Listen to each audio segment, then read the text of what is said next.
Welcome to the Deep Dive. We sift through stacks of info, pull out the key insights, and, well, bring them straight to you.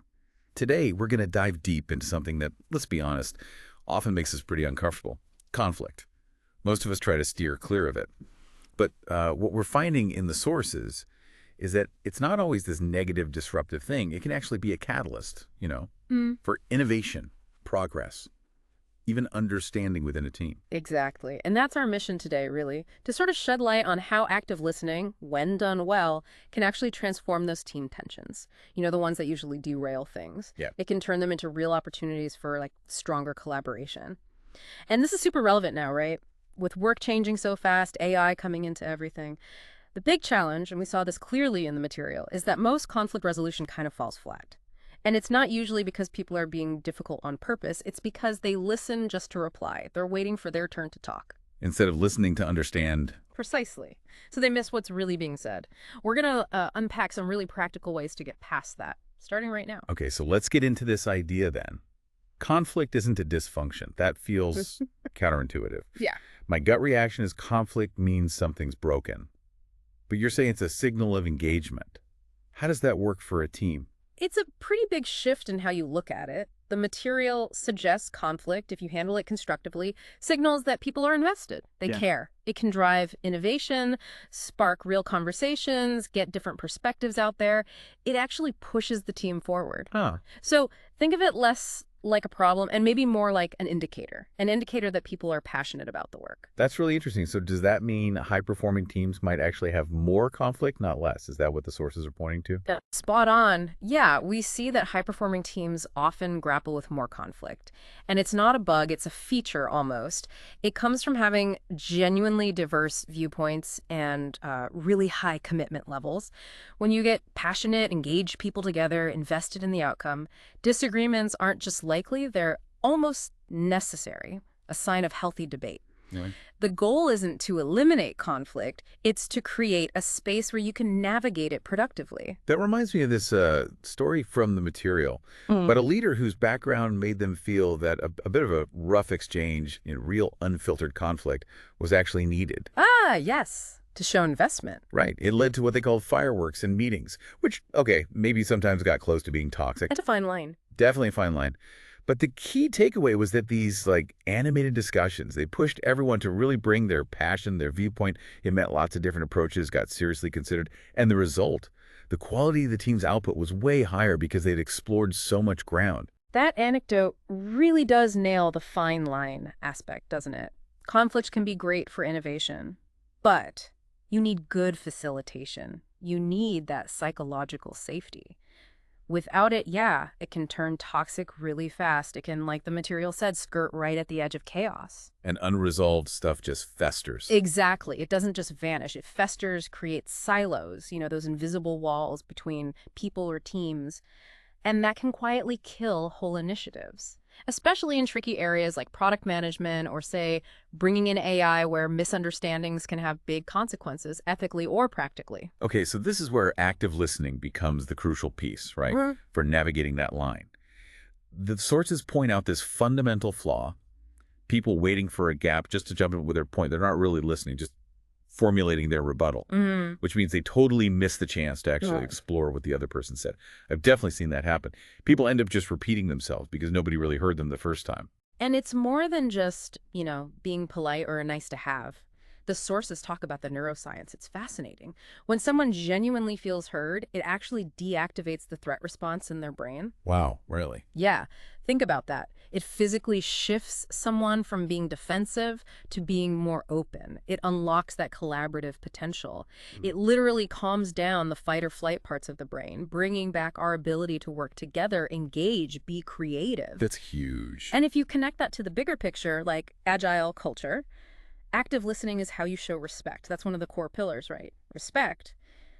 By truly taking in what someone says, you're demonstrating that respect. And that helps teams see conflict not as opposition, but as contribution, like building a shared pool of knowledge, not fighting over who's right. Okay, so this all sounds great in theory, but what does it mean for you, the listener, when you're actually in a conflict?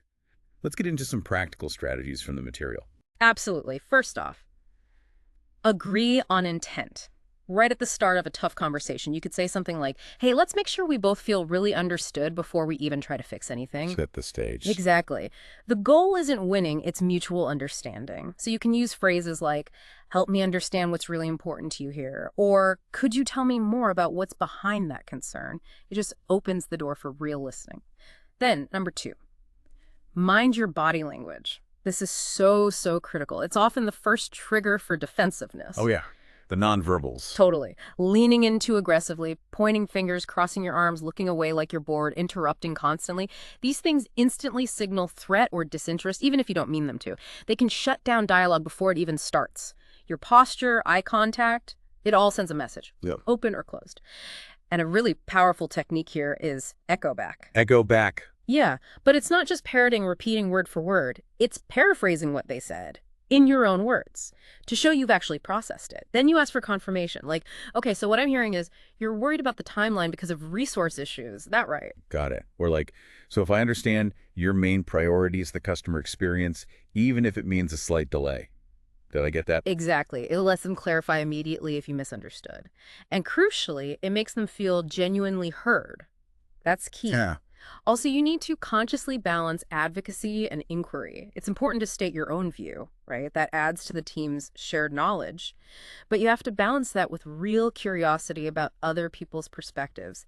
Ask questions. Dig deeper. And facilitators can really help here, yeah? Encouraging quieter folks.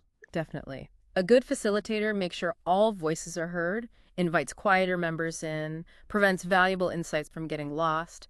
And then once you have these different views out there, agile practices, in product or service management, things like retros, planning sessions, stand-ups, they naturally create spaces to surface tensions early. Right, they build it in. Yeah. Yeah. And this often leads to what some call the groan zone. The groan zone. Yeah, it's that dynamic phase. It's respectful, but it's where animated disagreements, real challenges happen. It's not just about polite nodding. It's where different ideas genuinely clash and grow into something new, shared understanding, innovation. Okay, so emotions might be present, but respect is still there because of the active listening. Precisely. That active listening keeps it constructive, and that whole groan zone phase is crucial before you get to the convergence period, where you actually start picking solutions and deciding on actions. Beyond what individuals can do, the sources also talk about team agreements. Setting some ground rules for how you handle conflict as a team. That seems like it could make a big difference. A huge difference. One really critical agreement. No blame. Get the team to agree up front. We focus on solving the team's challenge together, not pointing fingers, not assigning fault. Shift the focus. Right. It's our problem, not your fault. That changes the whole energy from defense to collaboration. Another big one. Use I statements. This is super important culturally and just practically. Use statements you always interrupt, you never finish on time. They just sound like accusations. They put people on the defensive instantly, even if you don't mean it that way. Yeah, I can see that. So instead, try I believe, or I see it this way, or my perspective is, or even I feel frustrated when X happens because. It frames it as your experience, your feeling, not an attack. Much safer, much less confrontational. And finally, make it a team rule. Always paraphrase key points. Not every single sentence, obviously. But agree as a team that for crucial discussion points, someone will paraphrase. Okay, so are we all aligned that the next step is X? It just forces alignment checks and surfaces misunderstandings early. Miscommunication happens. We're human. But this stuff makes it way less likely and less severe when it does. But what about the win of conflict resolution? Okay. Timing and setting matter too, right? Absolutely. You need to consider group or one-on-one. If something's really emotionally charged or deeply personal, active listening is probably going to be way more effective in a one-on-one chat. That's pressure, maybe. Yeah, exactly. In a big group discussion, especially a heated one, people can get more defensive, maybe play to the audience a bit. Active listening gets harder. So be mindful about choosing the right forum. And the last point here is crucial. Building conflict competence takes time. It's a skill, it's a process. It's not like flipping a switch. So normalize reflecting after disagreements, even small ones. When it's okay to pause, say, hang on, let me rephrase that. Or can you say more about that? When that becomes normal, you build a culture of understanding. It stops things escalating and makes the team more resilient long term. Okay, so we've really dug into active listening for general team stuff.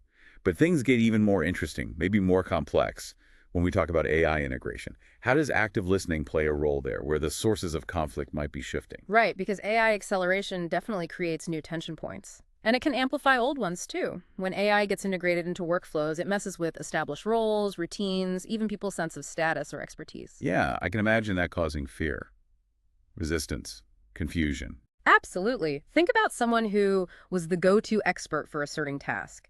Suddenly, an AI can do it, maybe faster. They might feel less valuable, less relevant. Making them maybe more defensive, less open to listening. Exactly. Even small automations can shift team dynamics and create real unease. People worry about their jobs, their skills becoming obsolete. And that's why active listening is so critical here. It's the tool you use to uncover those underlying fears and concerns about AI adoption. It creates that safe space for people who might be hesitant to speak up. Maybe they're afraid of looking, resistant to change or like they don't get it. So you need to actively draw them out. Yes, using phrases like, tell me more about what's behind that concern for you, or what's your sense of how this AI might actually impact your day-to-day work, or how do you see this affecting the team's workflow? That encourages honest reflection, not just silence or passive resistance. And this is really fascinating. The sources say the conflict data itself, like where the friction points are, can actually help you implement AI better. That's a cool feedback loop. It's a really powerful idea. Conflicts aren't just about personalities clashing. Often they signal a deeper mismatch between people, sure, but also between people and processes, or people and the new technology itself. So listening closely to where conflict bubbles up around AI, it's like a canary in the coal mine. Okay, an early warning system. Exactly. It reveals blind spots in how you're rolling out the AI. If you ignore that team discomfort, that resistance, it could easily translate into customer problems down the line, or even ethical issues, safety risks in the product or service. If the team's pushing back hard on a new AI tool, maybe it's because the tool genuinely isn't meeting their real-world needs. Maybe it's missing crucial human context in what it does. So listening to that friction isn't just about team harmony, it's about product success. It can prevent you from going down the wrong path with the AI. It tells you about the work in progress and potential roadblocks. Precisely. Active listening in those moments can literally prevent major product derailment. It saves time, money, reputation. It surfaces critical info. Wow, what an incredible look at active listening. It's clearly so much more than just, resolving arguments. It's a force for innovation, for deeper understanding, for getting better results, Wow. especially in these complex, fast-moving areas like product management with AI. It really flips the script on conflict from something to avoid to maybe something to engage with skillfully. Indeed. And that leaves us with a question for you, the listener. Given what we've talked about, how might using active listening more intentionally shift your next tricky team conversation? Or maybe even how successfully your team adopts new tech, like AI. What new opportunities might open up if you really start hearing what's being said, even in disagreement? That's definitely something to think about. And if you want to dive even deeper into nurturing respect in teams, check out the source video link in the description. It's got even more great insights. Thanks so much for joining us for the deep dive.